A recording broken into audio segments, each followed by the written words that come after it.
This is a quick follow-up to the earlier broken K1 for 250 on the QSL .net swap meet. So I guess I got really hung up on the fact that the VFO pot was broken, so I ended the video sort of thinking about how am I going to get a new pot. So first credit goes to Gustav316. So I got a comment right away. He said, check the plug in the back of the radio. So I have another video called the top 3 things to check for a dead K2. I guess this is close to these top 3 things or top 2 things to check for a dead K1. So these days when people decide to sell their K1, they seem to think they can make more money by parting it out and selling the parts. So if they take the ATU away, the first thing to do is make a jumper that looks about like this.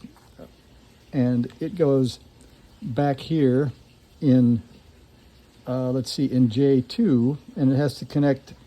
There's actually two jumpers you could do, but the easiest is J2 pins 2 to 10. So if we, by the way, this radio is powered up, so we're going to do this so you can hear it. So if we connect 2 to 10 together,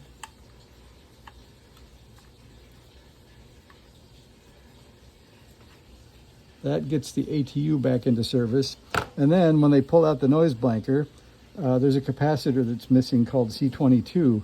So if you put in a jumper from pins 4 to 8, you can suddenly, your radio will come back alive again because there's no signal path without those 2 things being connected. So I don't have a VFO pot, so we can't make radio with this, but that's the reason. So Gustav is correct. The first thing to do when you get a K1 is go check and see who pulled out your ATU and who pulled out your noise blanker and put the jumper and the cap back in. So if you want to see how that looks in the block diagram, the noise blanker is actually between the receive mixer and the crystal filter, and it looks kind of like that. It connects the signal between the two when there is no noise blanker. And then the other thing we did was inside of the low pass filter, J2 is there to give you a place to connect the ATU. So those are kind of missing in the block diagram. So you make that jumper to reconnect your antenna to the low pass filters, and then this C22 to give you a signal path for your missing noise blanker. So that's the story.